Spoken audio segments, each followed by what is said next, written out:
మరికొన్ని శుభాలు తెలియపరచడానికి మన మధ్యన ఆహ్వానించబడినటువంటి ముఖ్య దైవజనులు ఉంటా ఉన్నారు.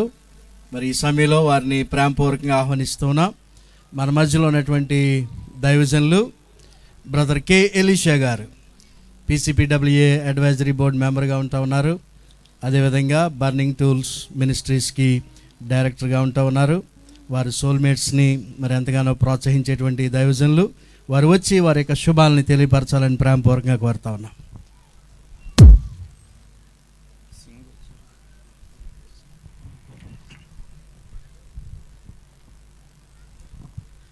Praise the lord. దేవునికి మహిమ ఘనత ప్రభావాలు కలుగునుగాక. దేవునికి స్తోత్రం. ఒకసారి గట్టిగా చెబుదాం, హల్లెలూయా. Happy Christmas, merry Christmas, happy Christmas, merry Christmas.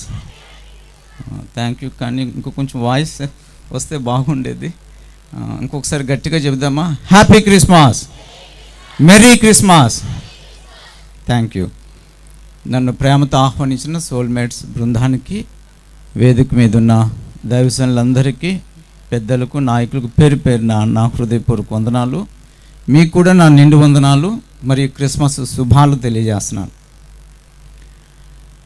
ఈ సమయంలో షాడో క్రిస్మస్ జరిగించుకుంటున్నటువంటి మనం అందరం ఇంచుమించు యేసు ప్రభువుని స్వంత రక్షకునిగా మనము అంగీకరించిన వారమే, యేసయ్యను సేవిస్తున్న వాళ్ళమే. ప్రతి సంవత్సరం మనము క్రిస్మస్ సెలబ్రేషన్స్ ఎన్నో మన లైఫ్లో జరిపించుకుంటూ ఉంటున్నాం. అయితే ఈ సమయంలో సోల్మేట్స్ వాళ్ళు పెట్టిన టైటిల్ని బట్టి ఇక్కడ కూర్చున్న మీరందరూ ఒక మాట ఆలోచించాలని ప్రేమతో నేను ఈ శుభాల టైంలో ఆ మాట తెలియజేస్తున్నాను. ఇంచుమించు 2000 సంవత్సరాల క్రితం పాపములో దేవునికి దూరమై నాశనమైపోతున్న మానవాళ్ళందరినీ రక్షించడానికి అదృశ్యమైన దేవుడు, మహామహిమతో నివసించుచున్న ఆ దేవుడు నరునికి లోకానికి జన్మించాలనుకున్నారు. సరైన సమయము వచ్చినప్పుడు ఆ విషయాన్ని తెలియచేయడానికి, ఆయన జన్మించాలంటే ఒక స్త్రీ అవసరం. పుట్టేది పరిశుద్ధుడు కాబట్టి, పరిశుద్ధమైన స్త్రీ అవసరం కాబట్టి అప్పుడే ప్రదానం చేయబడిన ఒక కన్యక మరియ దగ్గరకు దేవుడు తన దూతైన గబ్రియల్ని పంపించారు. ఇదంతా మీకు తెలుసు. అప్రాక్సిమేట్గా 12-13 ఇయర్స్ ఉండొచ్చు ఆమెకు, అంతే. అలాంటి పరిస్థితులలో గబ్రియల్ చెప్పిన మాట ఆమె విన్నది. తనకు ఒక సందేహం వచ్చింది. దాన్ని కూడా దూత నివృత్తి చేశాడు.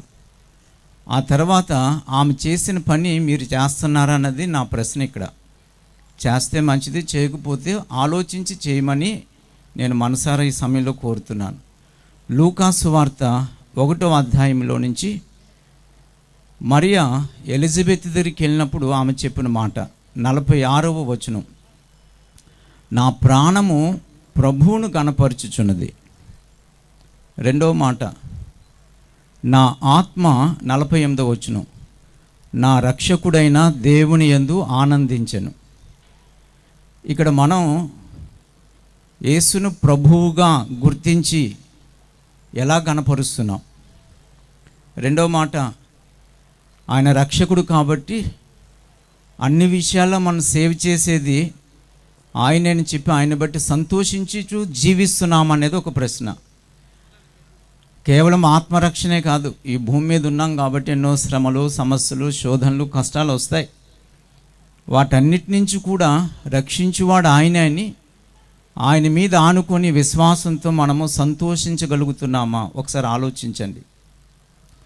ఇదే లూకా సువార్తలో యేసుప్రభు జన్మించిన తర్వాత ఆ రాత్రి గొర్రెలను కాసుకుంటున్న కొద్దిమంది గొర్రెల కాపర్ల దగ్గరికి అదే గబ్రియల్ని దేవుడు పంపించారు యేసుని గురించి తెలియచేయడానికి. 2వ అధ్యాయంలో ఆ మాటలు మీకు కనిపిస్తాయి. 8వ వచనం నుంచి 14వ వచనం వరకు. అయితే ఆ శుభవచనం విన్న గొర్రెల కాపర్లు, వీళ్ళు గొల్లలు అంటాం, గొల్లలు కానే కాదు, గొర్రెల కాపర్లు. యూదుల్లో పాప పరిహారార్థ బలి ఉండేది, గొర్రెలను అర్పించాలి ఏటేటా ఒకసారి. ఆ గొర్రెలను మేపేవాళ్ళు వీళ్ళు, అందుకనే వాళ్ళకి ఈ వర్తమానం పంపించాడు. వాళ్ళు ఆ శుభవచనాన్ని విన్న తర్వాత వాళ్ళు చేసిన పని మనం చేస్తున్నామా, ఇది రెండవ ఆలోచించవలసిన విషయం. 2వ అధ్యాయం లూకాసు వార్త 17వ వచనం. వారు చూచి ఆ శిశువును గూర్చి తమతో చెప్పబడిన మాటలు ప్రచురము చేసిరి. ఇక్కడ కూర్చున్న మనం ఎంతమందికి మనం ప్రచురం చేస్తున్నాం, ఎంతమందిని మీట్ అవ్వాం, ఎంతమందిని ఆ యేసయ్య దగ్గరకు నడిపించగలిగాం, ఇది 2వ మాట ఆలోచించవలసింది. 3వ మాటతో నేను ముగిస్తాను. మత్తయి సువార్తలో చదివించారు ఆల్రెడీ. 2వ అధ్యాయం, మొదటి అధ్యాయంలో మాట చదివారు. 2వ అధ్యాయంలో తూర్పు దేశపు జ్ఞానుల గురించి రాయబడింది. యేసయ్య జన్మించిన తర్వాత ఒక నక్షత్రము ఉద్భవించింది. దాన్ని చూచి తూర్పు దేశంలో ఉన్న జ్ఞానులు, 3 డిఫరెంట్ కంట్రీ వాళ్ళు ఆ నక్షత్రాన్ని బట్టి యేసు ప్రభును చూడ్డానికి వచ్చారు. యూదుల రాజు ఎక్కడ పుట్టాడని యూదుల రాజు దగ్గరికి వెళ్ళి అడిగారు. అతను కలవరపడ్డాడు అనుకోండి. తర్వాత లేఖనాలు తీసిన తర్వాత వాళ్ళకు వివరించి చెప్పారు. తర్వాత మళ్ళీ ఆ నక్షత్రాన్ని చూచి యేసు ఉన్న చోటికి వాళ్ళు చేరారు. 2వ అధ్యాయం 11వ వచనం నేను చదువుతున్నాను.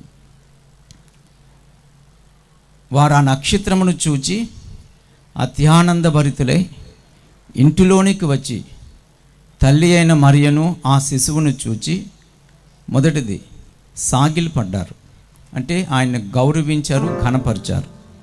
రెండవది ఆయన పూజించి, అంటే ఆయన ఆరాధించారు. మూడవది తమ పెట్టెలు విప్పి బంగారమును, సాంబ్రాణిని, బోళమును కానుకలుగా ఆయనకు సమర్పించారు. కానుకలు సమర్పించారు, విలువైనవి. ఎంత మట్టుకు మనము జ్ఞానులు చేసిన ఈ పనిని మనం చేస్తున్నాం. ఈ 3 విషయాలు ప్రతి ఒక్క దేవుని బిడ్డ ఆలోచించి, ప్రభు త్వరగా వస్తున్నారు కనుక ఆయన రాకకు మీరు మీ కుటుంబాలతో సిద్ధపడి అనేకులను సిద్ధపరిచేవారు ఉండాలని, ఆ కరులి సోల్మేట్ వాళ్ళు మరింతగా సోల్ మీట్ అవుతూ ప్రభువుకు నడిపించాలని ఆకాంక్షిస్తూ నేను ఈ మాటను ముగిస్తున్నాను. దేవుడి మాటలు మీ వెనుకటిలో దీవించుగాక. ఆమేన్.